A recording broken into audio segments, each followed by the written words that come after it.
So yeah, so what are the challenges that they face, and especially EcoCollab, because it's a small organization, it's a micro enterprise. So what are therefore some of their challenges, and so on. So what we go ahead with that. Okay. Okay. I am not sure why this slide is not here. This is a World Bank slide. I'm sorry to show. See, it actually shows the number, which is 840 million USD, is the estimated spend on infrastructure development for India in the next till 2030. So there is a figure there. I have no idea why that's got removed. It is a valid source from World Bank. This is again an understanding. So the reason why I wanted to share that is because as a developing economy, we will constantly talk about infrastructure development. You're going to constantly say that, you know, that's a focus area, that's a focus area. And the figure you see above, so many of us are economists here, 1.2 to 1.5 times impact it has on GDP growth, positive impact, if we invest in infrastructure. So that's the kind of figures we're looking at, and therefore the development in infrastructure becomes a non-negotiable for a country like ours. Having said that, it still remains one of the largest energy consumers. I gave you a figure of 78 to 79%. That is of infrastructure as a whole, which includes its materials and other resources and the emissions of that. This is only the energy used as we sit here right now, the energy being used just to run this property. That's the kind of thing we're talking about. I think that is huge, substantial. One of the largest energy consumers among sectors is what we use in buildings and built space.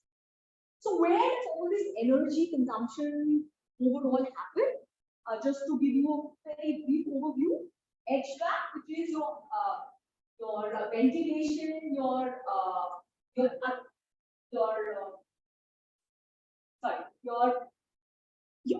just let me remember what H was, but ventilation, air conditioning, and your completely mind blank. So this is basically to ensure that your air and light in the building is taking care of most of the energy. Heating, yeah, absolutely. So here in India, we barely use HVAC, we use VAC because we don't really have that much of a heating need. But that's where we are. This is a global. So here we have HVAC. Most of our use of energy is in heating, cooling, and keeping the whole place lit. So this 35% is that. So around 65% is simply that.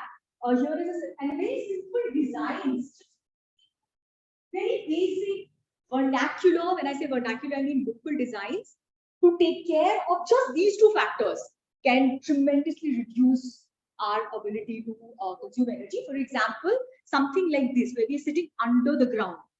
You know, this is a very commonly used practice in hot climates, right? For ensuring the temperatures remain cool. And we have so many other examples. We have Harappas, we have so. If you look at any of our ancient buildings, you will see how the ventilation and cooling is taken care of. Heating was really not so much of a theme for us. What is it that I try to cover in the paper? I try to look at, is it possible for a micro enterprise to be cost effective by providing sustainable solutions? This is a very big question, because if you're talking about, you know, getting into this space, but it becomes very expensive and the consumer is not willing to bear the cost of it, then how am I going to go about running this business? How can sustainable infrastructure mitigate and adapt to climate change? I haven't gone into the detail of that in this presentation. It's there in the paper, right? So it is that's what one of the research objectives. I wanted to put a slide on one of the challenges that were faced by the organization and by other infrastructure providers when they start to get into this space. One is the consumer mindset, most important.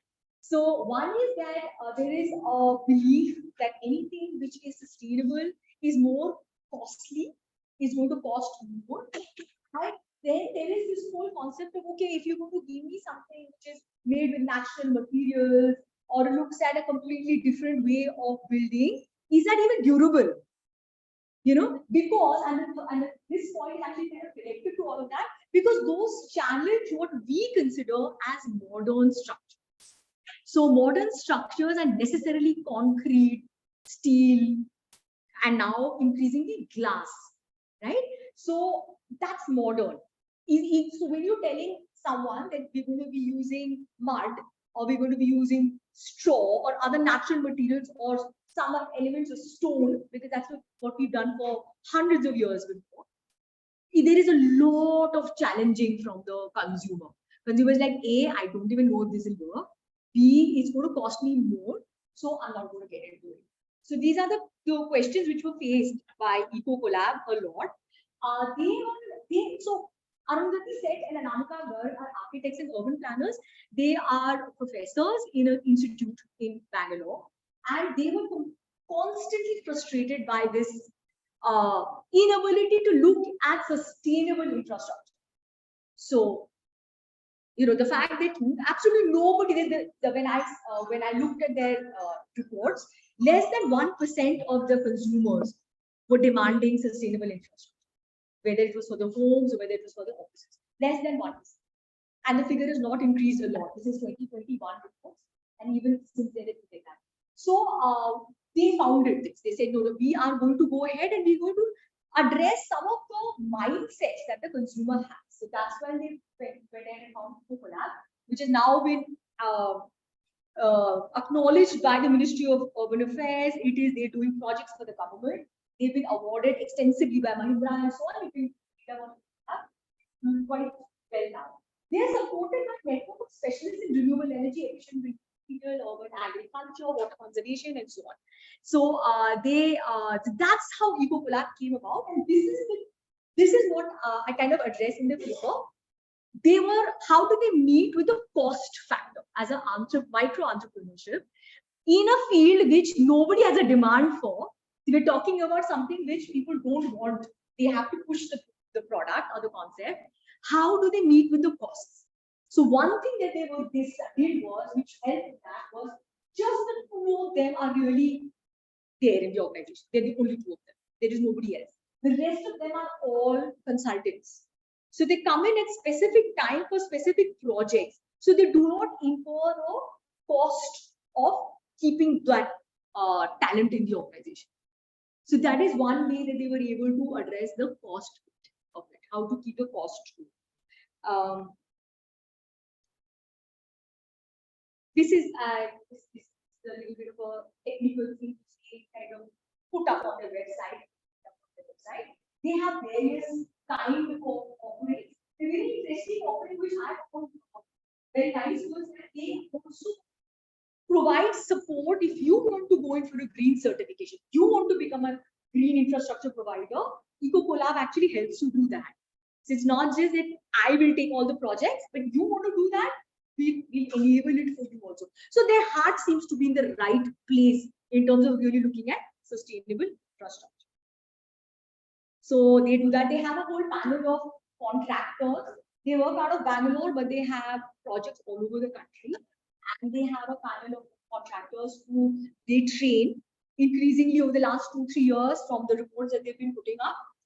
It seems that they're getting more and more contractors now coming on to their panel and agreeing to take on at least some part of sustainable infrastructure as part of their building projects. So they do that. Then so they have small size and large size, they do all kinds. So I have also reached out to them and seen personally what is the product that they offer. So they're not restricted by size, because again, they're very flexible in terms of the team. The teams are a whole network of consultants. So if I say I want a project sitting out of Lucknow, they are able to quickly arrange for that team there, because they're not bound by that, oh, I have a team sitting in Bangalore. It's not like that. So they work that consultant role, and that's something which they've done quite successfully. So results are again here, which is why I mentioned the design is for India's hot climate. You would have been seeing in the news that this year, not this year, we've been feeling it for quite some time, but the heat wave is going to hit North India in a dramatic fashion, much more than what we used to. So one of the things which is going to be a focus area for Ministry of Housing is to create structures which can naturally remain cool. They are a part of that. They were anyway working on it, but they now are empaneled in the Ministry of Housing government projects. They have used innovative techniques like matka seedings, which you can see. I mean, you can visualize it, little matkas which are on the. So the air inside and the fact that it's an earthen covering actually keeps the seeding, and so on. They have a lot of panelists, if you see, who have there's an interesting brick called green jams, which they use extensively, created by this materials engineer who's created these bricks which are completely isothermal. So they are able to use that, and they're even finding that this is in not long run, even in the short run, it actually becomes cheaper for you to use that, while the initial cost of construction might still be a little high because you do not use energy, right? So your energy saving is so high because of this that you are actually recovering your cost very, very quickly. So this is something that we work on. Use a recycled natural material for really whatever is this, all this they have done. But one which I find very, very interesting is they are reusing stubble.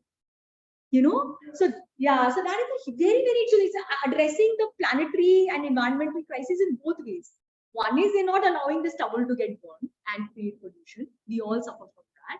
And the other is that they're not using a brick kiln. I mean, they're using something which is natural, which again, when the building goes away, just goes back to the earth, right? So they're not releasing the enormous amount of pollutants that you release or greenhouse gas that you release when you use cement, concrete, and so on. Of course, cement and concrete is used, just that the amount is much less. So the stubble part was something which really fascinated me. That was interesting. Oh, okay, I don't know why this has come again. Yeah, so this is what which I open up for my sessions when I teach in Delhi. I open up for discussion. One is the willingness to look for local solutions.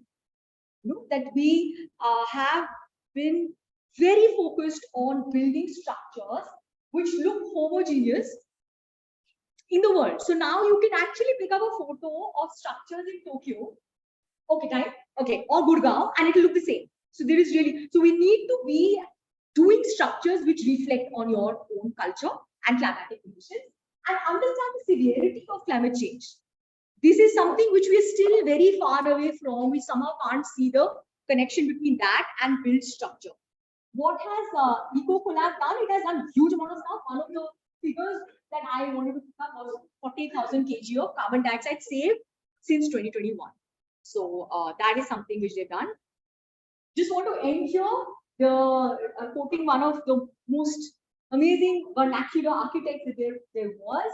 Build your architecture from what is beneath your feet. Instead of looking west, look here. So that is where I'd like to end. Open up for questions.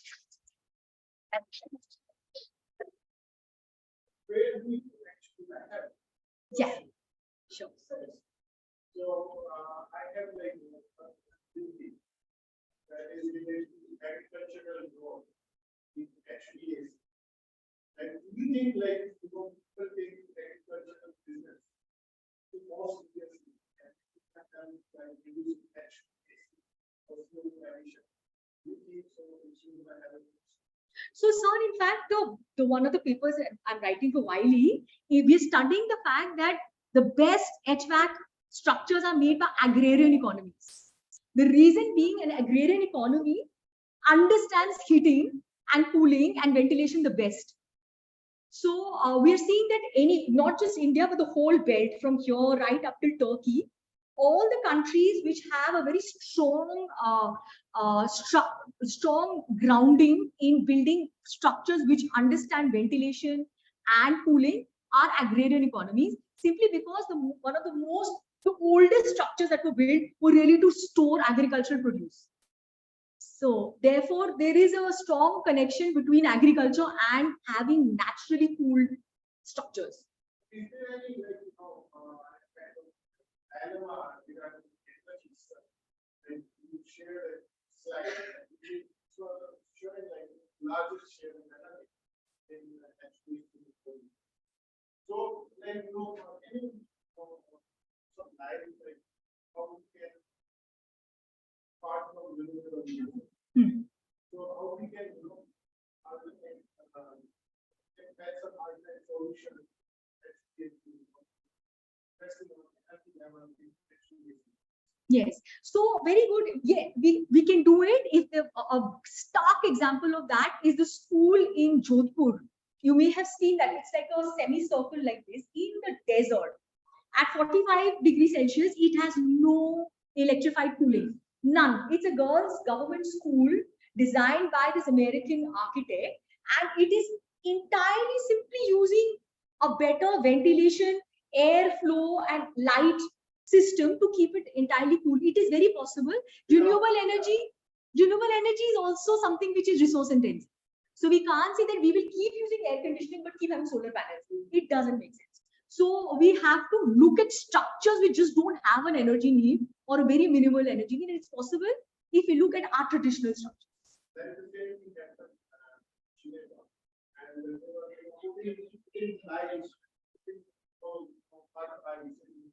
Yes. Yes, yes, absolutely. In Ladakh, if you look at Sekmol, Sonam Wangchuk's university, that has for them. So that's where H does come in. That's one of the few places we do need heating. So they talk. He actually keeps talking about how it's minus 21 degrees outside, but inside his naturally created Sekmol, which is the university of all school, it is a comfortable 4 to 5 degrees Celsius. So without heating, so it's possible.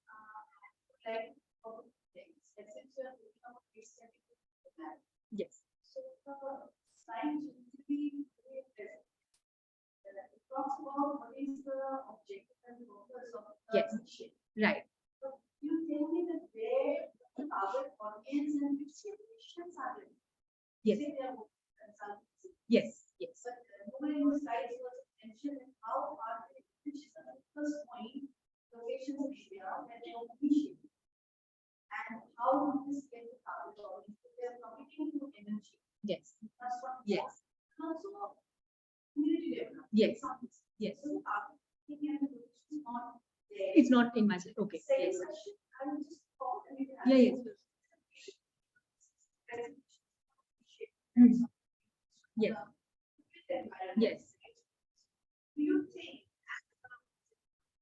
that there is today a tussle between modern energy needs and the modern efforts in terms of climate change? The energy needs and the modern infrastructure climate change. What do you think you've come to understand? Where now everyone or most percentage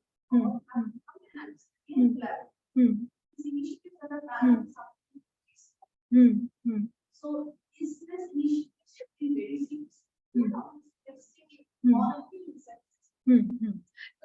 Thank you for the questions. First question, they operate anywhere in the country. As of now, this restricted to India. They not haven't stepped outside. So both of them have studied elsewhere and come in because they're open to taking projects anywhere. Their focus has become south because they were based in Bangalore, and that actually answers your second question. The uptake of this kind of structure in south has been found to be higher. So we find very little uptake of it in north. And because now I'm going beyond EcoCollab, I'm just looking at it as a initiative of how green buildings are even approached, are looked at. In terms of commercial complexes, many organizations necessarily go for a certification called LEED, which you have to. So that is not they don't have a choice. But when it comes to the consumer, and it comes in the residential space. In the residential space, the percentage of residential consumers who want to take on this is still as low as 1%. This very simple statistic that I want to share with you is there is a concept known as green building, which is resident Griha, which is for housing.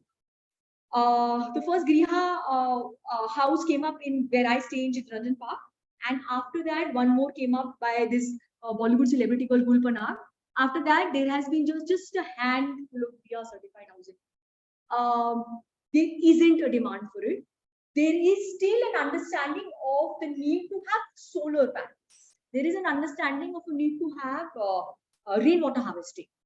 But to change the structure itself to lower energy usage is very, very less. It's still a push concept. Thank you, sir.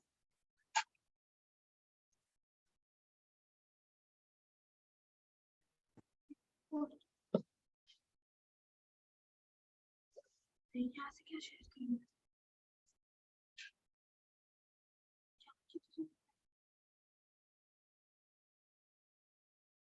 करूँ? इसमें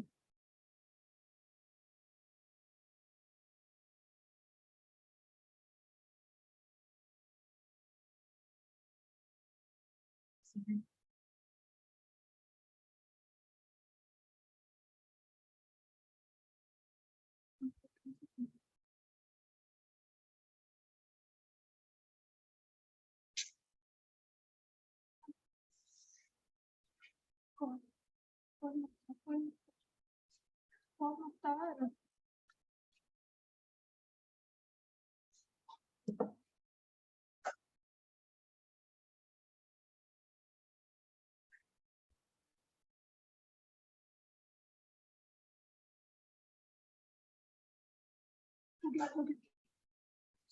It's done.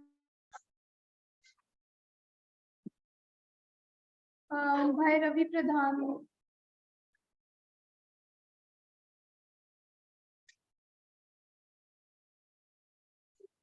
Also, I again repeat all the participants, please keep track of the time. A buzzer, I'll tap times and a buzzer with set off. Like this.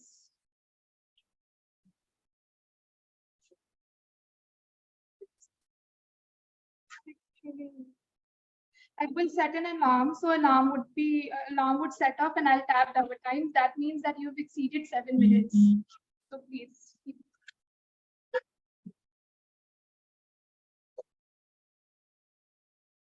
Chair, may I start? Very good afternoon, Chair, and all my fellow presenters. I, Vairavi Pradhan, along with my co-presenters, Akshay Kumar and K. Rohit from Amity Institute of International Studies, shall be presenting today on the topic an insight into food security, challenges and prospects. And we've taken up the case study of Romania in particular.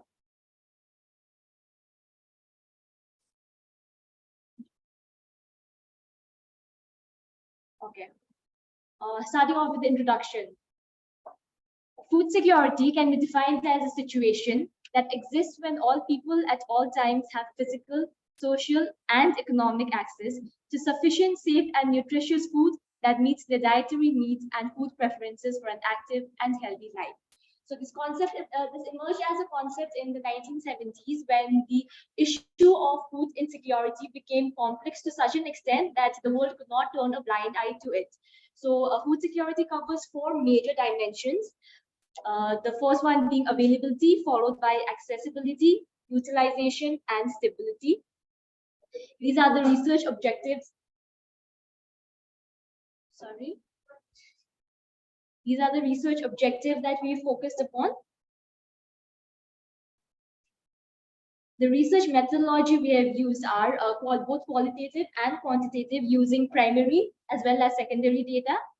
So because of the time constraint, let me jump directly to the discussion. So since I mentioned, we are focusing on the case study that of food and nutrition security in Romania. And through this case study, we have referred in particular to the major challenges that are hindering and obstructing the attainment of food security in Romania in particular and the European Union in general. And that will be followed by the prospects and possible way forward that could be adopted in order to tackle those existing problems. So starting off with challenges to food security in Romania and the European Union. As we all know, the European Union is one of the top agricultural producers in the world. So the concept of availability does not come as a problem. It does not come as a challenge to food security. However, since I've mentioned that there are other major dimensions as well, it is not just confined to availability, but as well as affordability, accessibility, stability, and utilization. So here, in terms of European Union, it has enough of agricultural products to sustain its population. But here, the challenge of affordability and accessibility crops in, because in Romania, the poverty rates still remain high, and this is also added up by the increase in the price rises of food as well as the other agricultural inputs. And as per the estimates, 31.5% of the population in Romania is living on less than $5 a day. So this is also another challenge that adds up, is that of large discrepancies between the urban and rural areas in Romania, where the rural poverty rate is almost 3 times larger than that in the urban areas. And also the challenges of food security seem to be I wouldn't say confined, but dominating the rural areas more than that of the urban. One major and significant factor that needs to be taken into consideration when we talk about the challenges is that of inflation, as we're all aware of. The considerable spike in population rate has led to excessive demand in food supplies, which further has led to a major hike in the prices of food available all around the world, thereby leading to inflation. And this inflation, as a result, has increasingly reduced, I would say, the purchasing power of the consumers to such an extent that despite a lot of food being available easily within the European Union, people are still not in a condition to afford it. So the concept of food security faces a major backstab, I would say, because despite food being available in plenty, it does not, bring a lot of good results, because what's the point when food is available but the consumers are not in a state to purchase it? So, and hence this has had an adverse effect on the consumers' purchasing power, who find it very difficult to make both their ends meet. Then also another focus can go to the food security on in particular the Roma population in Romania, who as compared to the other ethnic groups seem to be more affected by the food security problems. And the major factor that has been contributing to that state of theirs is that of low education and employment opportunities. So here the pie charts that we have added shows the, can I just zoom in a little so that I can show percentage? Okay, so here we can see these are the, this is the EU statistical consumption model of 2019.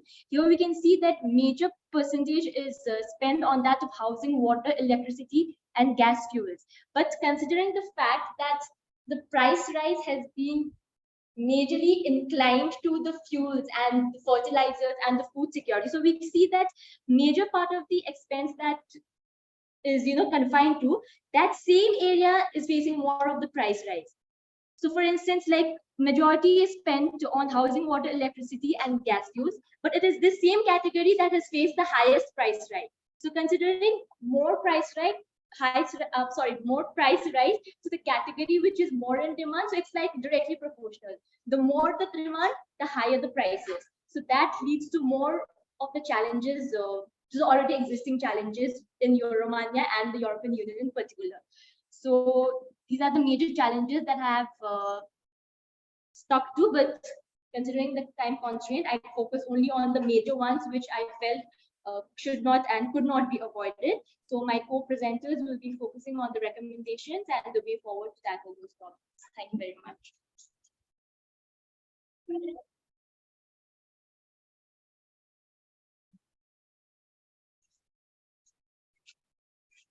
So good morning, everyone. Good morning, Chair, and my friends. So my friend talked about what is the challenges in the EU and especially in Romania. So I will talk about what can be done for that challenges. So I will talk about the first, increase domestic production. How we can increase the domestic production especially in Romania and overall EU. So first I will talk about, we all know that agriculture plays an integral and unique role in every country, as well as Romania also. Nearly 1/5 of Romanians are employed in agriculture-related activities, compared to the European Union member average of 4%. In Romania, approx 2.9 million agricultural landowners account for one third of the EU agriculture holdings. Since the average size is 4.42 hectare in Romania, but in EU it considerably 15 hectare. So it's less than EU. According to other countries, in Romania it's less. And some I will talk about the how can we increase the domestic production. So as we know that after the COVID-19 and the Ukraine war, over the all over the world suffered the food problem, food security problem, and okay.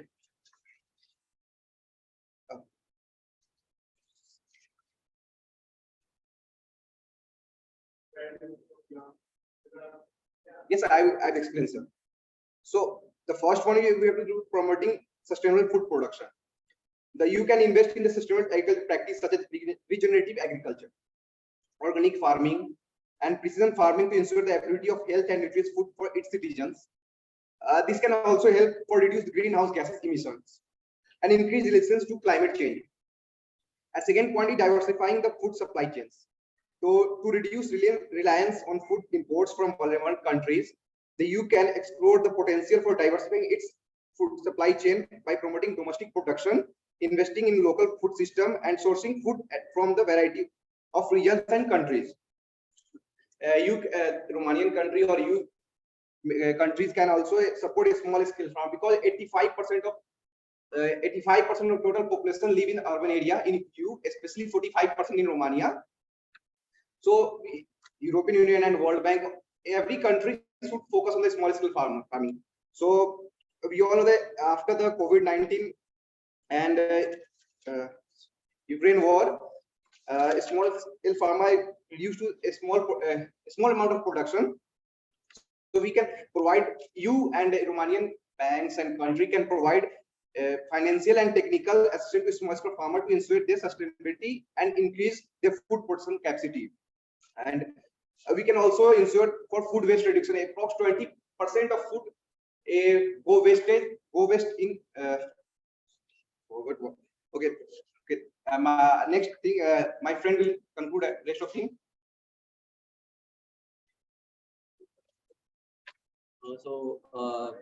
I'll be giving a short conclusion on what was my previous biggest aspect.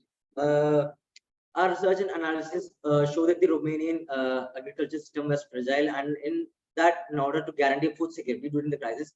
So, like most of the countries, Romania is also a country which has experienced the most of issues brought by the COVID-19 pandemic. So, in which we come to know that significantly most of the agricultural parts, the agricultural department has been mostly affected in Romania. So, the agriculture sector needed to be continuously watched and maintained. It is necessary to maintain a proactive engagement with the agricultural players in the public institutions. The stability of the food should be supported by quick answers and solutions from the public sector, advancing the digitalization, adjusting to difficulties, assisting local farmers, as previously mentioned by one of my colleagues, and in the investments in agriculture, mechanization, and innovation. In conclusion, we also believe that the new European policies and initiatives that are much more centered on agriculture and environment will better equip Europe and the EU member states. So, for the upcoming social, economic, environment, and health issues, new agricultural technologies, food subsidies, and institutional accessible to the farmers and consumers should all be a part of the food policies. So, in addition, a crisis like this might provide a better opportunity for evaluating and stabilizing the agricultural production systems and developing more creative tactics for this sustainable habits and development digital solutions in the agriculture field. Thank you.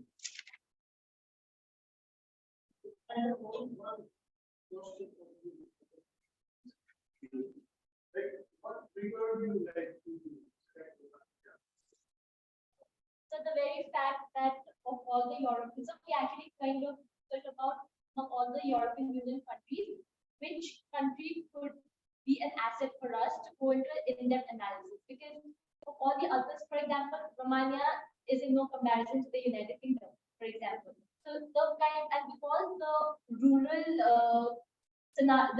area scenario and the poverty level is much more. The poverty level is more.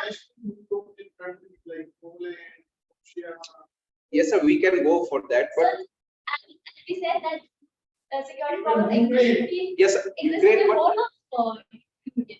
If you choose Romania, it's considering the high poverty rates and also the Roma ethnic among the community. all EU countries, it has the lowest, highest And poverty also rates. we could hold of very good skills. Is agricultural. Yeah, Romani cuisine are famous, sir. Yeah. So should be very much region.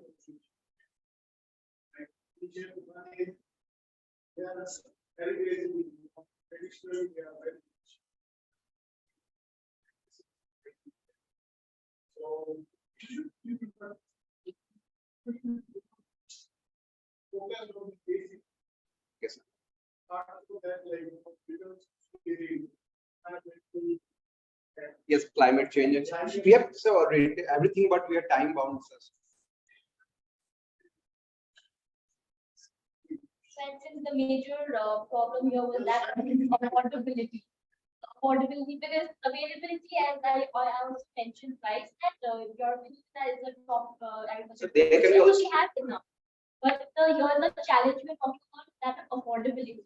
So since the poverty level is in a major and high percentage in Romania, so the problem of affordability would easily suit the region. That is why we thought of going with this.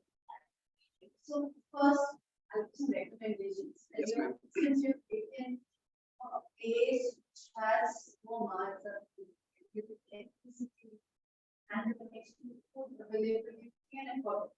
This slide should have some community. Because we said, okay. we've spoken about it. It's missing in the slide. So slide should be repeated. How the community is segregated. The demography of the community. Okay. And once every years, there is a ancient history of people involved in farming. But there are communities who might be not able to access or absorb. How do you see in your presentation?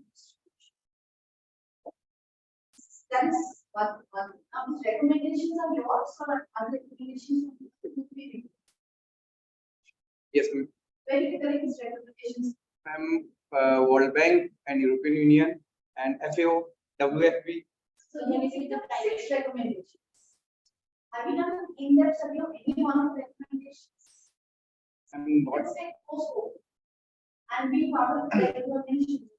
They have, they're still going to be weighed out by you. yes, ma'am. So, Ma'am, we they are are reading all the 6 recommendations. Today, any specific recommendation you pay, we immediately, adapt to her or immediately bring solutions to the problem. So, take recommendations from there Yes, to everywhere. Presentation should be specific. How to study one recommendation. How to observe this recommendation has got any results. Let's say now you're from national. yes, ma'am. You are studying for security. Yes, ma'am. How when you study finance with security problem, how does it impact national politics Okay, and the European Union politics? ma'am. Just in one line. Ma'am, mainly Romania exports and import with US approx 20% of their food they export to US. The first day sales is like in EU, all over the EU, they provide approx third in rank. They provide food grains to EU and European Union, sorry, EU and US. So you said that what is the trade? Yes, ma'am. Not what is the Union and how. Yes. What is that economic price? Uh, In terms of whether they should have some bargaining power and pricing policy or control over what they're trading. They should look at trade barriers, trade equality. ma'am, this for trade equality, ma'am, because they sell their products in cheaper price than other countries. Like after the COVID, when Ukraine was banned to sell their grains, other So how are they selling? They are doing by yes, So is European Union, Germany, and other powers not listening to them and giving them a very cheap? Ma'am, You need to it's- study all of okay. this, they understand. Fascinating. Ma'am, it's our first time, so we are trying to.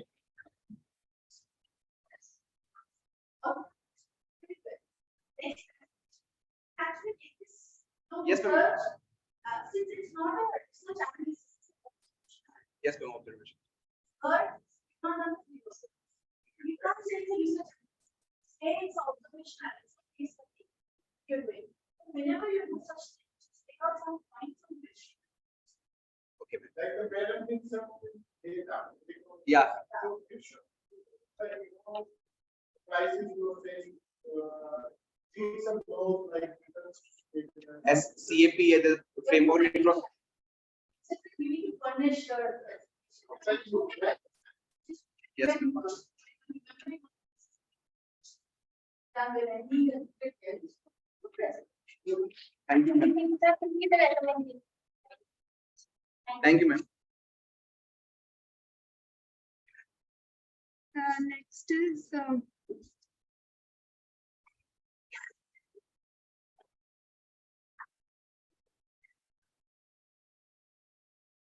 Muktash Saram. Also, now we have to limit the PPTs to 5 minutes because 1:30 is lunch and we have a time constraint. We still have participants. So when I double tap, please end your PPTs. Mustaq. Okay.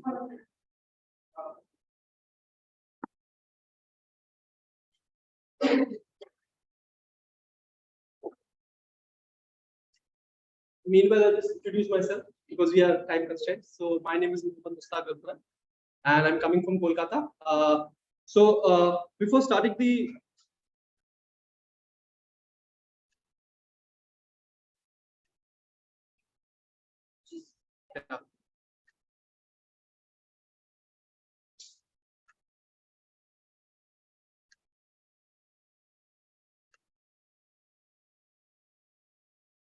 before starting the presentation, I'd just like to thank our esteemed panelists and AIPP committee members to organize this event, and thanks for inviting us in this conference. So my case study for this event is Earth Restore, and we are basically focusing on sustainable transitions towards a resilient urban society. And this is a case study from India, West Bengal, Kolkata. And this picture represents that place where I'll be taking you through this journey of Earth Restore. Going quickly to the introduction part, PM 2.5, PM 10, carbon monoxide, sulfur dioxide, nitrous dioxide, and CO2 is a growing concern for public health, as you can see from the Lancet Planet Health 2021 report, as well as another World Air Quality report states that India has surpassed the maximum guideline which is generated by WHO, which is around 4 times which is 4 times higher than WHO guideline. So as we all, I would like to focus on this part that PM10 irritates the lining of the the body, the respiratory organs, while PM 2.5 has a threat of mixing with the red blood cells and are potential causes of heart attack and asthma. Urban areas, as studied by Ghosh and his peer colleagues in 2011, suggested that 80% of the urban pollution, specifically carbon dioxide, is produced by urban areas, especially in India, and it is also related to the health disease, which also is a case for Delhi. So that is why there is an intuition of, there is a burden, environmental burden on the government and that is the reason why they have taken climate change so seriously in Delhi, especially. So there are many solutions that were, thought about and by the researchers and by the international community. And one such solution is the urban forest, as suggested by David. Microgram per meter cube. So, parts per million. I mean, how much mass of the pollutant? For example, if you're talking about 2.5. The 2.5 concentration of mass in a volume of air. So a volume of air would be meter cube. So urban forest can be a potential solution, and let's see how it helps. So what is urban forest? I'll not go into the details. It's already written there. What are the benefits that urban forest helps? It's improving the air quality, reducing urban heat islands, mainly important for the urban cities which are very congested or agglomerated like Delhi, Kolkata, Mumbai, and metropolitan cities. Mitigating stormwater runoff. If there is more catchment to the place, so the greater the area of catchment, lesser the stormwater runoff. Enhancing biodiversity. This Earth Restore place is quite unique, and I'll take you to the journey why it is very unique, because there is a family of mongoose which has come to live there after the intervention of this initiative. And promoting physical and well-being. There's a study done by Chinese researchers where just by seeing the greenery, there is said to have reduced depression and anxiety. And I'm must be sure that you have also gone to the green space to rejuvenate and increase your health. So coming to the main theory, why we have what is the approach behind this initiative? So we have started off with Hardin's theory of tragedy of commons, where he focuses that there is limited resources and people use it unjudiciously because of their selfish needs, and that is why there is a you can say a potential problem to natural destruction and hazard to environmental resource management. Coming to our theory, which we have applied here, is Ostrom, the American political economist who advanced the theory of Hardin. And instead of, so she just challenged the theory and said that instead of going to particular people, we can use a common multi-stakeholder approach or a commons theory, which is also called as common food resource. So very subtle, differentiation of how she differentiates her work from Hardin. I'm very fast still. I'm not able to compete. Okay. Anyway, so her theory is more nuanced and context specific, understanding how common food resources are sustainably managed as compared to Hardin's theory. Hardin's theory is more pessimistic in terms of he just gives how the issues are, but not giving the solutions. Whereas Ostrom's theory is more positive and it deals with a common multi-stakeholder approach and inclusion of people. So she also emphasizes the importance of community-based management and institutional design. The government will also have to be attached to ensure that the policy works at a very from grassroots level to at the top level. If you're talking about natural resource management at national level. She also recognized the potential for collective action and cooperation, which Hardin's theory overlooks. So Hardin's theory, while it is pessimistic, it also oversimplifies the theory that there is a problem with the natural resource management, and it's not context specific. In terms of Ostrom theory, it's very context specific, and we will look into that because that also, there are two aspects to it. One, it becomes a very interesting opportunity in the field of research, but also it limits the the aspect of research here. So Hardin's theory primarily focuses on tragedy of commons, as we have already discussed, without offering concrete solutions for managing common resources. And this comparison between two theories highlights the limitations of a one-size-fits-all, which is Ostrom's theory, and managing common pool resources and the importance of context-specific solutions. Now,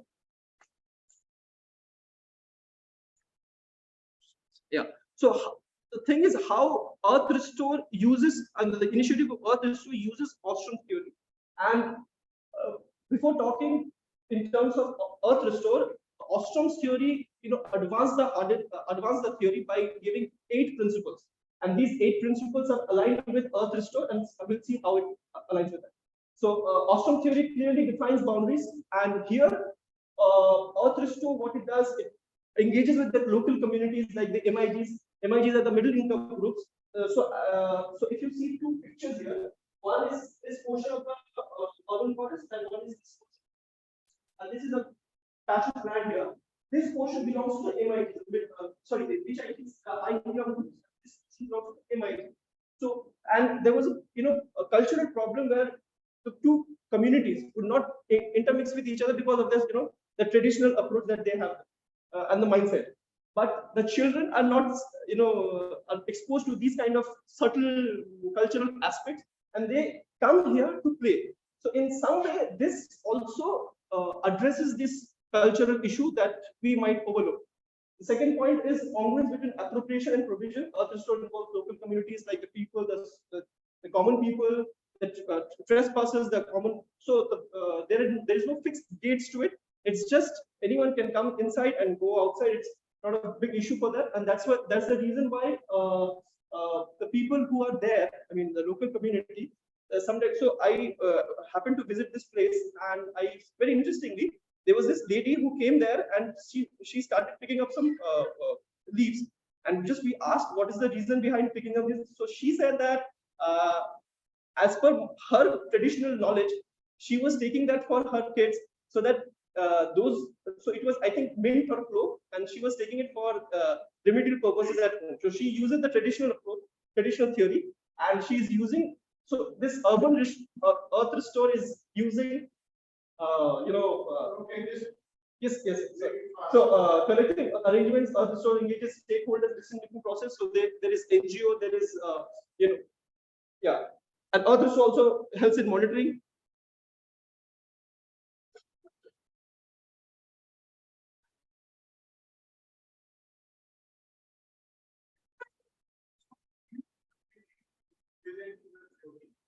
I'm aligning the theory with.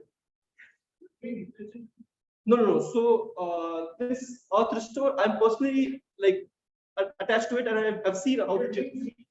No. I'm from Sustainable Advancements. This organization is there in West Bengal, Kolkata. And so they also do graduated sanctions. There are ungoverned rules between people and earth restore. And if someone tries to destroy the property, earth restore very calmly, in the association meetings or the society meetings, or even uses this concept of shaming people in front of people, so that they have this idea that the common resources must be utilized and it's for the benefit of the people. So nested enterprise also works with agencies and funding institutions. So here comes the national agencies which fund the CSR project for a good cause, and NKD, of course, who has given the land. Okay, a little story. NKDA is the main organization that the governmental organization that provided land for the Green Verge, and it's an initiative in Newtown area, so that multi-stakeholder approach is done. Foundation, society, and then Sustainable Advancements takes this Green Verge 12, 11, 13 and uses multi-stakeholder approach using theory of CPR and specific plants. So there they have specific. It's not like Meriaki forest, which is commonly used as a form of urban forest, but specific plants which is native to the place, like bamboo, night flowering jasmine, which is also remedial properties. And finally, they address SDG 5, 13, and 15, 11. These are some of the stakeholders. These are Rotary Club, and then and this is the impact that the Earth Restore initiative had. Over 5,000 plus trees have been planted, which has medicinal properties, and over 6,000 carbon dioxide equivalent has been. So the support, there has been a family. There was a family whose daughter died due to hypertension post-COVID. It was not because of COVID, but post-COVID. And they understood the importance of well-being and greenery. And that is the reason why they also supported in this cause. Of course, CLINS is the national organization supporting with the CSR, NKDA, Rotary Club, and individuals, of course. What are the challenges? Initial resistance by the local people. They thought that the Earth Restore is an initiative which is going there for collection of funds and help, but it was not the case. They realized it later, and it was understood through awareness campaigns and some nature walks that these are for the benefit of the common people. Placards were removed, water inundation during the monsoon season, and constant monitoring required. So these were, addressed through these. Interestingly, water inundation was addressed through procuring soil from the nearby canal, and it took around 3 to 6 months for procuring, because the Earth Restore could not use land abuse soil, any soil like construction or debris materials. So these are the way forwards. Young individuals come to play. Locals have identified small plants and remedial cooking purpose. This also has been taken very, gladly and appreciatively by the German consulate and the French embassy. And they are now publishing eco-lexicon books for children so that they can understand the remedial properties of the plants that are grown here. Okay, now coming to the last part, and that is the limitation of the research. There is no attention to lack of, power dynamics. Which stakeholder is more important here, and who has the, better authority of, having a better say here. Second is an inadequate consideration of external factors like climate change or land use, as we saw for the inundation problem.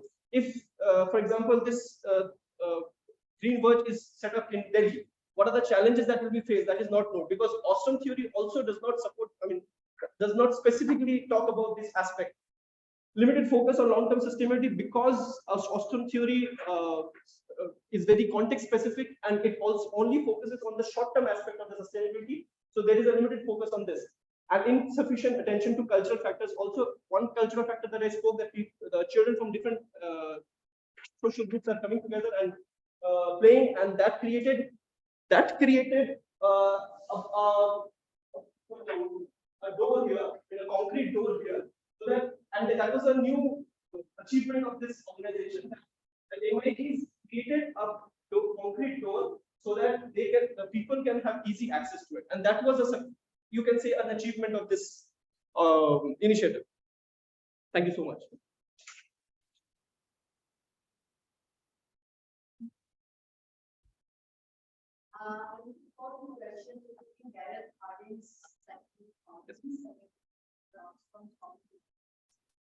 Now, if a instrument like this is made, Hardin's theory is about the excess basis in damage. Everyone is free riders. Yes. Yes. Right? So, an initiative like that, who is scared? Who is scared? Because then Hardin's idea has been by Austin and others. So basically, in a multi-state, who is trying to take care of conservation. Everyone is trying to get a credit from it. But who is the one who's taking the responsibility?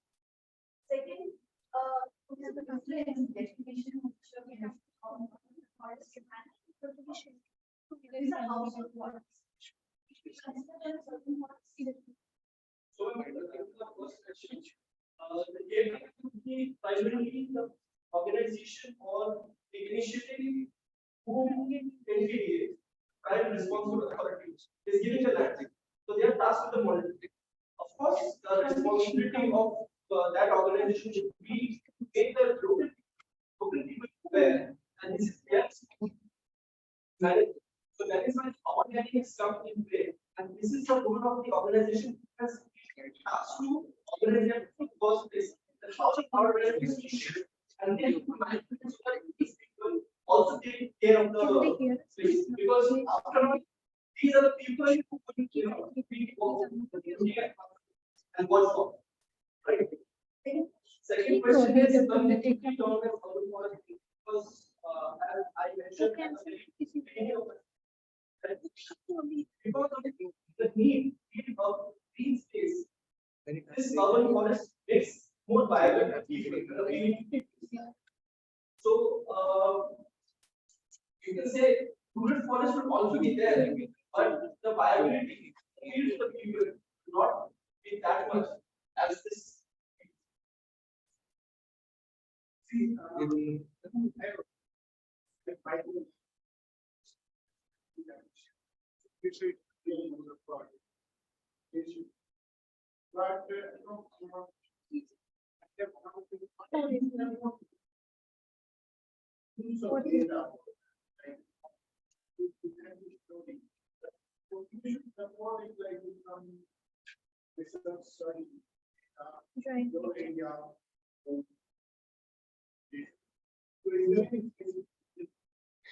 so basically, you asking the specific cases are there or not? So the reason why we try to, because there are once accumulated too many,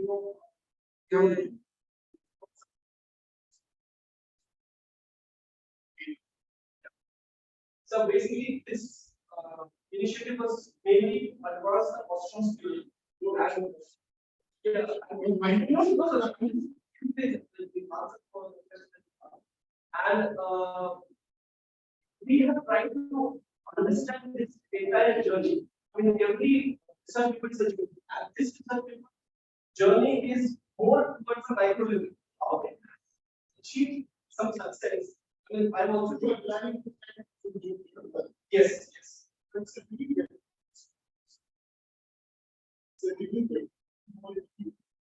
so that's why like research paper has come from data like you and many theory. It's fine, that's great.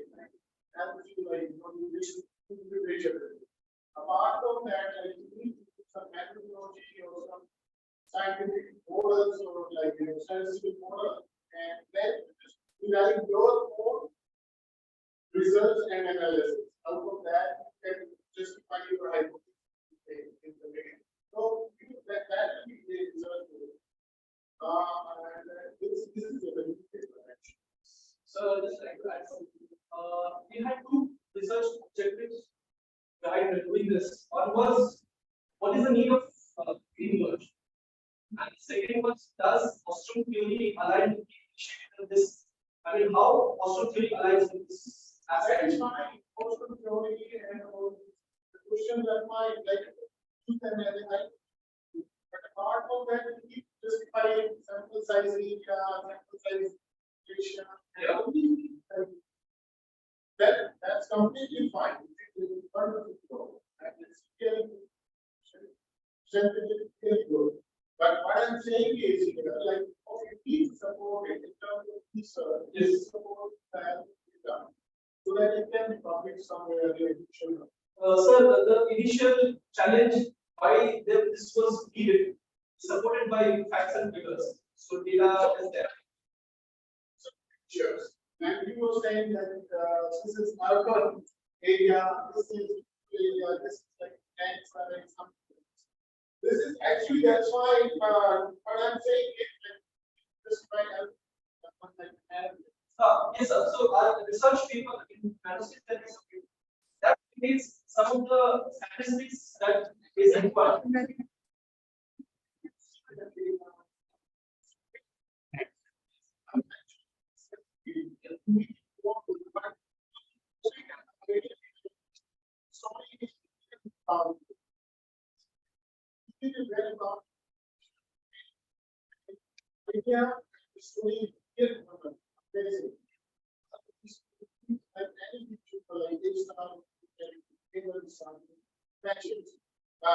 Like you need to support this exhaustive data sets, exhaustive sense models, so that you can published.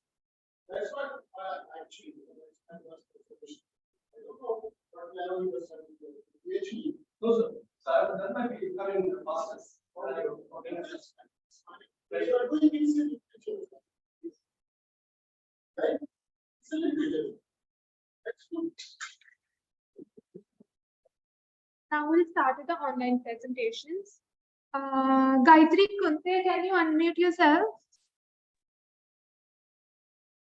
Yeah, you can start. Yes, you can start with your presentations.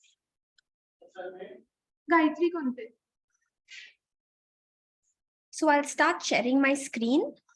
Yeah, when 5 minutes are over, I will tell you because you can't hear the alarm.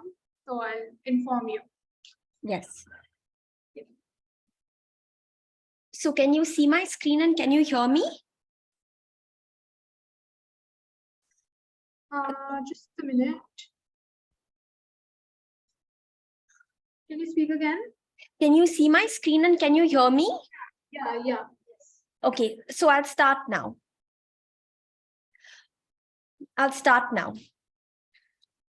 So a very good afternoon to one and all present here.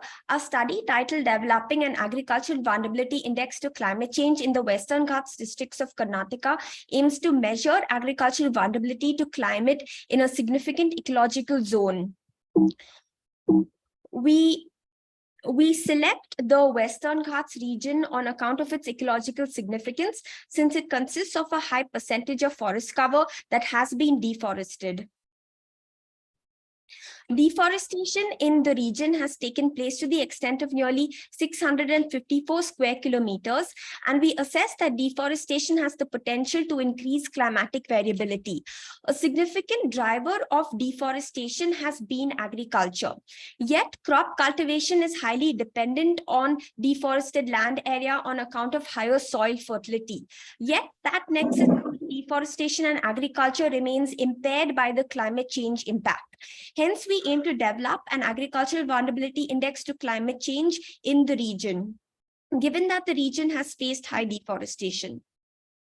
Our study is relevant as we quantify the measure of agricultural vulnerability and we factor in climate change as a significant driver of vulnerability. We aim to measure agricultural vulnerability using a multidimensional framework and rank the districts on their overall agricultural vulnerability score. We use all the 4 dimensions in any vulnerability assessment: exposure, sensitivity, potential impact, and adaptive capacity in order to create a comprehensive index. And the definitions have been taken from research readings as well as from a significant paper by Thomas Fellman. We have classified most of the indicators, or rather we've classified all the indicators under both the socioeconomic and the biophysical dimension. And in order to increase the precision of estimation, we have classified most of our indicators under the internal scale, signifying that most of the indicators represent factors that impact vulnerability from within the system. We can see that the indicators under the dimension of exposure, sensitivity, and potential impact all increase vulnerability. But the indicators under the dimension of adaptive capacity reduce vulnerability. Under the dimension of exposure, we have included temperature and rainfall variation. Under sensitivity, we've included the number and area of operation holdings under marginal and small categories and gross cropped area. Under potential impact, we've included the reduction crop production, reduction crop yield, reduction in agricultural income, and water deficit. Under adaptive capacity, we've included source-wise irrigated area, fertilizer consumption, the number of markets, livestock number, agricultural labor population, and rural literacy rate. All of the indicators have been collected at the district level for the 28-year time period from 1990 to 2017 from online, or rather from secondary data, and the indicators have been included based on research readings and based on data availability. In order to normalize each indicator, since they're all measured in different units, we use the min-max normalization method, where if the indicator has a direct relationship with vulnerability, the minimum value is subtracted from the actual value. But if the indicator had an inverse relationship with vulnerability, the actual value was deducted from the maximum value. Once the data was normalized, weights were assigned to each indicator. We use the Iyengar-Sudarshan's weighting method, where the weight is equal to K divided by the under root of the variance in the indicator, and K is a normalized constant. Here, the weights vary inversely with the variance in the indicator, and hence, if the indicator had a high variance, it would be assigned a lower weight, which would ensure that the indicator would not dominate the contribution of the rest of the indicators to the index. After the weights were derived, the weights were multiplied with the mean normalized value of each indicator to arrive at the weighted normalized indicator, and all the weighted normalized indicators were aggregated to arrive at the sub-index for each of the 4 dimensions: exposure, sensitivity, potential impact, and adaptive capacity. Once the sub-indices were developed, each of the 4 sub-indices were added up and divided by 4 to derive the average vulnerability index for each district. In terms of the final results, the district of Kodagu ranks the highest in terms of average agricultural vulnerability, while the district of Udupi ranks the least in terms of average agricultural vulnerability. The district of Kodagu has the highest normalized value for gross. 3 or 5 minutes are up. Okay. So primarily the district of Kodagu has, Can you go a little further? The chairperson is asking you to wrap it up. yes, a few policy solutions. So overall, the district has a high vulnerability index of the entire region has a high vulnerability index of 0.85. In order to reduce vulnerability, policy intervention by providing aid and subsidies for seeds, fertilizers, and irrigation, the imposition of price floors would increase adaptive capacity. Also, the use or other investment in climate smart agriculture towards intercropping, irrigation, and using tolerant crop varieties would increase adaptive capacity. Since the area is highly forested, agroforestry models would spare acres of land for both forest regeneration and agriculture, thereby creating climatic balance and securing food security. Finally, the agroforestry model would serve at balancing both ecological and economic outcomes, which would be required in creating the required climatic stability in the region, while also increasing crop production. So this is my presentation. If you have any questions with respect to the intricacies of the results, which I wanted to present, I would be happy to answer those questions or any other questions. Thank you very much. It's a great presentation. I do have some specific questions like what you will do like to keep the agriculture production, like in terms of climate smart activities. Yes, so you're not very audible. I understood the question as how would a climate smart agriculture increase agricultural production? Is that your question?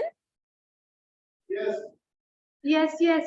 Yes. Okay. So when you divert acres of land for climate smart agriculture, let's say for intercropping, you first increase crop diversity. When you increase crop diversity, then you reduce the risk of overall crop loss, because some crops could be more. Excuse me, she's talking about crop diversification. Talk about diversification of crops. Yes, the diversification of crops under the intercropping system would be a form of climate smart agriculture, because if a few crops are more drought tolerant, or if a few crops are more flood tolerant, then the risk of loss of those crops would be reduced and overall crop loss would be reduced. Intercropping also helps reduce nutrient loss, because some crops require a lesser amount of soil nutrients. Also, a lot of intercropping requires the use of alley cropping, that is basically the planting of crops in between forest areas, in between forest zones. So that caters to both balancing ecological outcomes, reducing climate change, as well as catering to food production. Okay, thank you. Gayatri, Yes. can you hear me? Yes, I can hear you. Yes, tell me.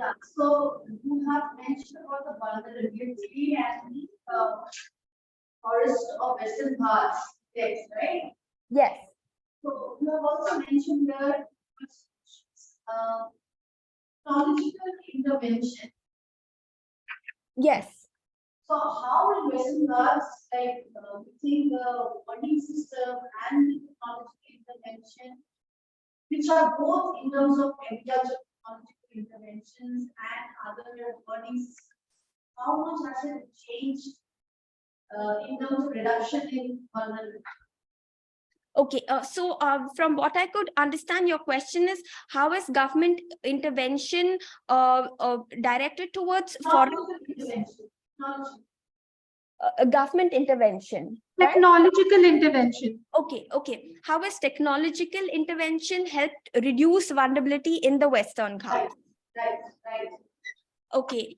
Well, right now the Western Ghats is actually a very secluded part of our country. Most of the Western Ghats falls under the extreme rural sector, not even the rural sector which is developed. So the use of technology, or even the direction of technological networks to preserve the Western Ghats is still extremely low.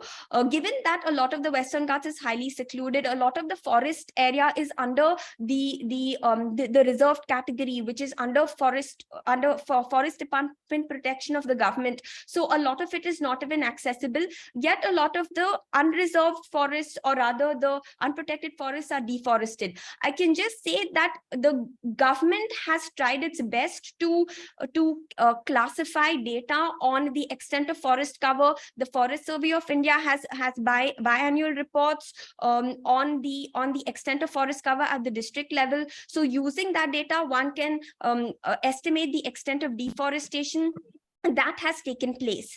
Other than that, there are certain zones in the Western Ghats. Actually, the Kodagu district has a high level of agroforestry. So that has tried to reduce or minimize forest loss while also cater to agricultural systems. So primarily, just in terms of data Yeah, documentation, I feel is what has. ma'am is satisfied with your answer. Okay, sure. Can you unshare your screen and mute yourself? Yes. Thank you.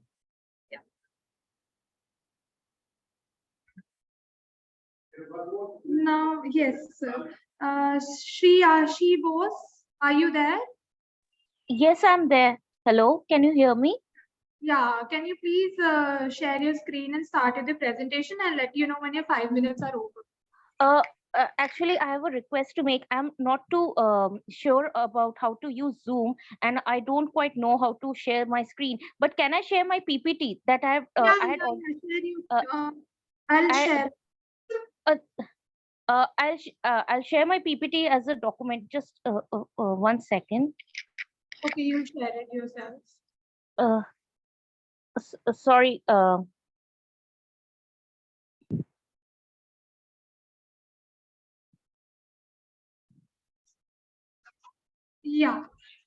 Yeah, you can start. There's this PDF. Is it visible? But is it visible to you all? Yes, it's visible. You can start. Okay. Hello. So good afternoon, everyone. My name is Shreyashi Bose. I'm a PhD scholar from Jamia Millia Islamia in Delhi. Hello. Yeah, we can hear you. Yeah, continue. I'm so sorry.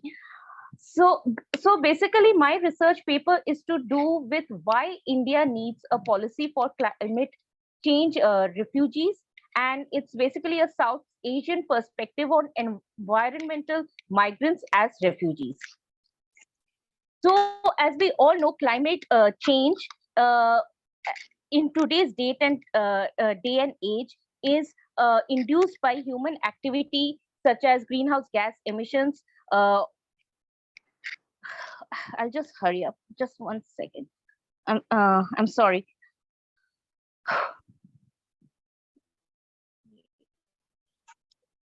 Yeah.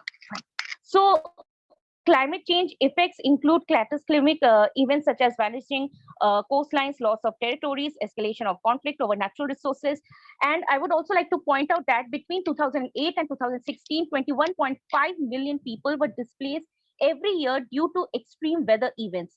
In addition, persons who move due to climate change fall outside of the widely accepted UNHCR definition of the refugee, which focuses solely on persecution. Especially persecution from political factors. And I would also like to add that the Earth is now 1.1 centigrade warmer than it was in the late 1800s. The last decade, 2011 to 2020, was the warmest on record. Climate change is characterized by both slow onset and sudden onset events. Slow onset events are those that happen gradually over time, such as desertification, salinization of land, oceanic acidification, and most common of all, the sea level rise. And sudden onset events include cyclones, hurricanes, floods, etc. I would like to say that both slow onset events and sudden onset events have negatively impacted the exercise of human rights. As individual vulnerabilities intersect with social, economic, and/or political factors, the migration from extreme conditions becomes even more complex. And most of the times, the most vulnerable communities are unable to migrate. They are trapped in their country of origin, in spite of the fact that these are the people that need to be immediately evacuated. By 2050, it is projected that 1.2 billion persons could end up being displaced due to climate change.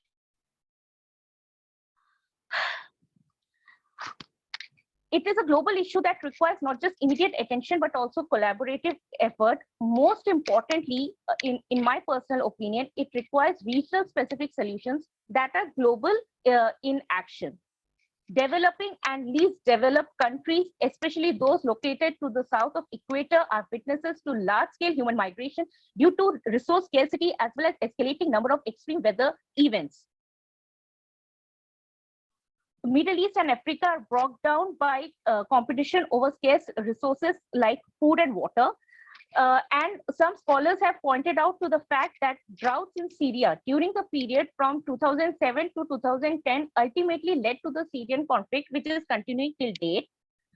So many are of the opinion that climate change can indirectly lead to political instability and eventually conflict that spurs large-scale migration across internet. So one can say that there is a strong connection between countries and regions more susceptible to climate change and those that are weak and or experiencing conflict or violence.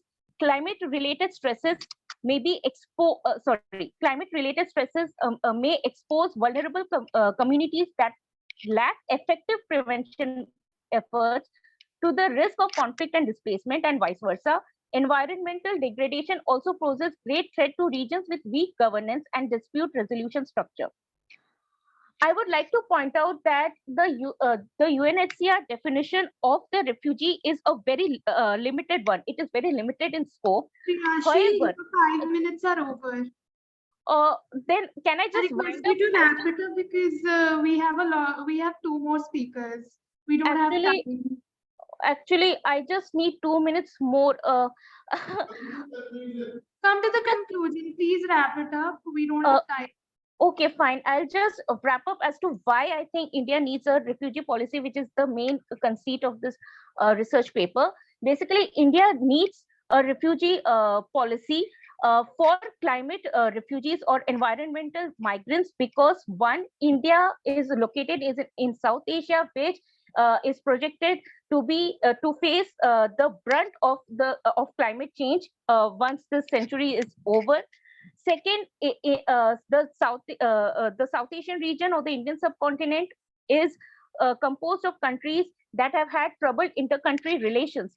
So in case of a climatic disaster, what would happen is many migrants would land up in India. For instance, Bangladeshis come to India and they are dubbed as illegal economic migrants.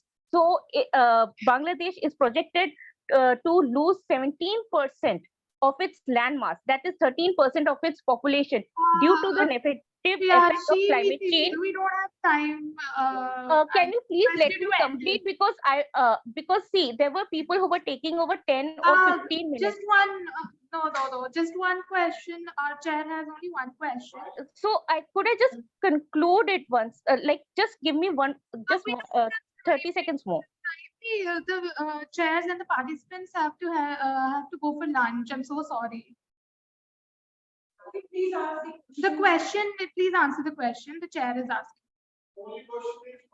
No, please don't apologize. Sorry, actually, even. Yeah, the sir is. Yes, sure. Sir, I'll ask you a question. Sir, actually, you're not audible. Me, that sir has asked.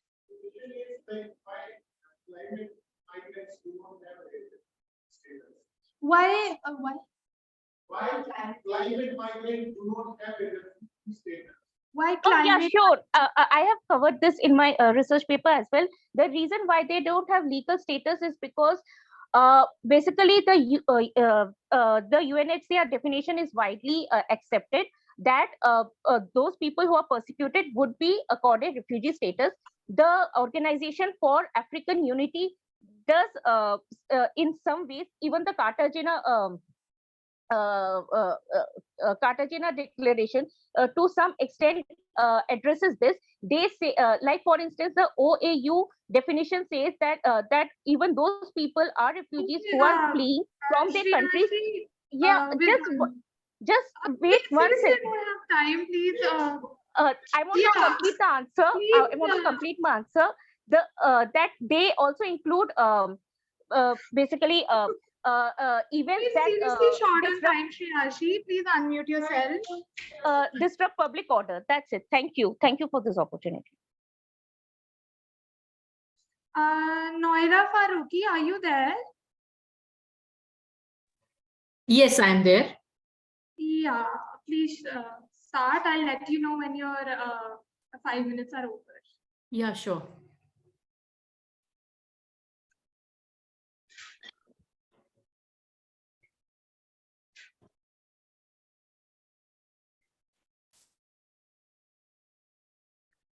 Is the screen visible? Yes, ma'am.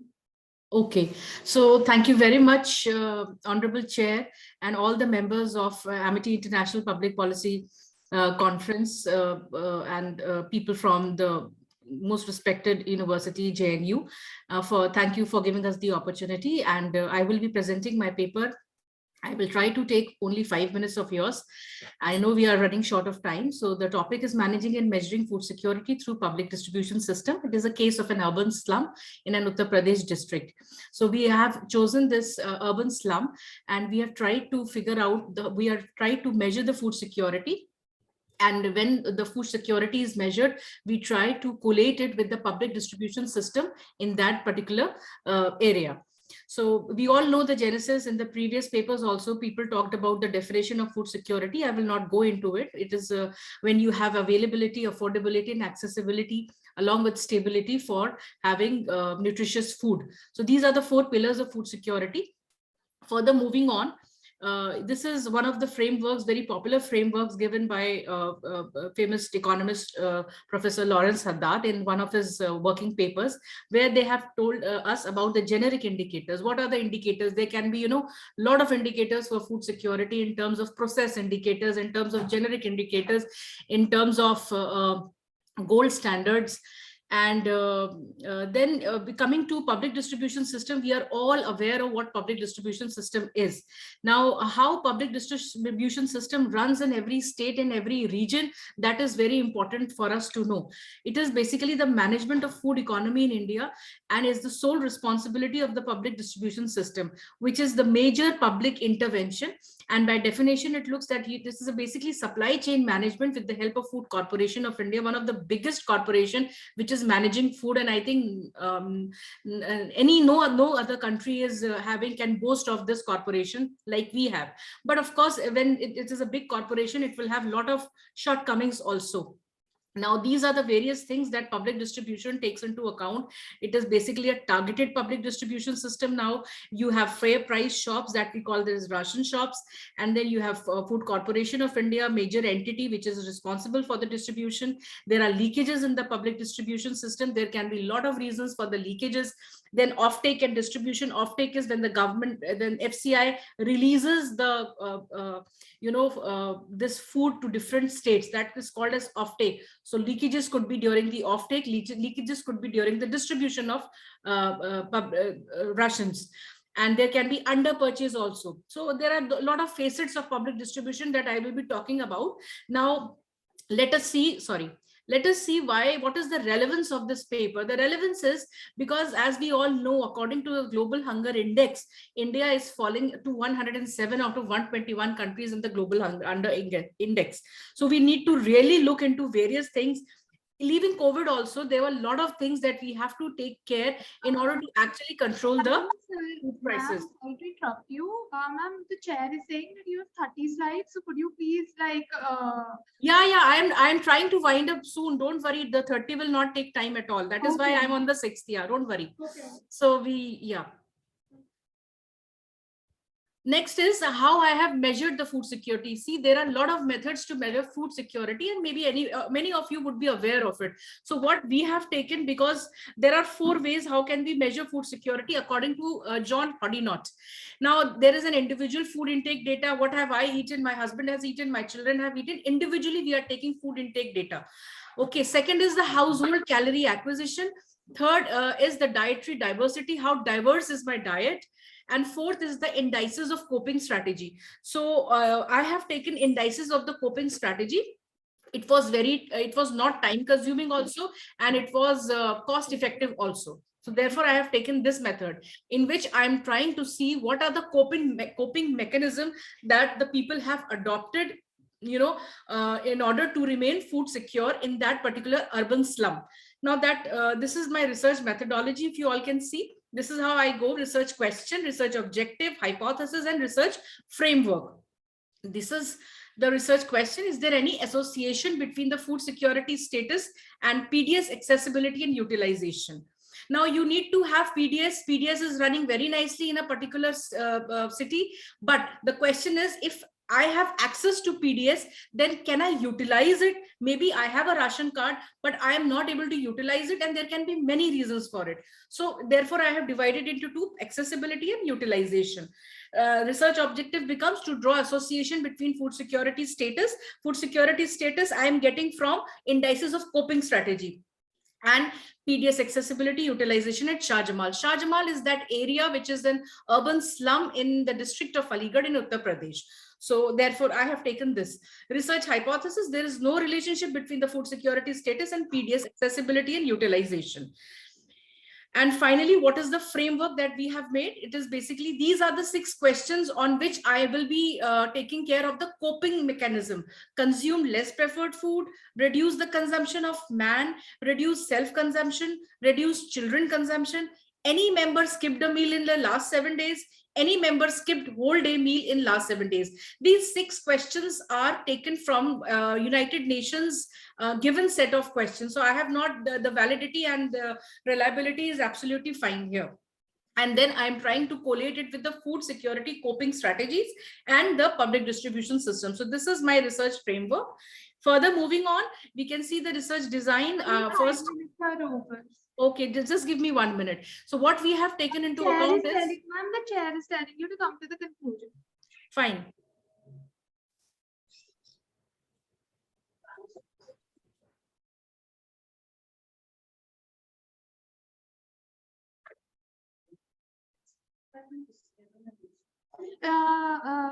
Implications of the study is, we can uncover the levels of food security. Sustainable, strong proposals can be given to manage the food security, design interventions in this area and other areas, identify the nature of food security, what kind of food security it is, because there is a lot of difference between rural food security, urban food security, and within urban, whether it is a slum area or not. So we need to see how the PDS is functioning, and therefore we can accordingly draw, we can make interventions with the help of the government and the civil society. These are the final recommendations: role of civil society, universalization of this ration cards, vigilance on fair price shop owners, which has become digitalized these days, end-to-end computerization, which has also been operated in UP, skill development, monitoring of government schemes, storage renovations. Thank you very much. Sorry for the inconvenience caused. These are the references that we have taken. Thank you.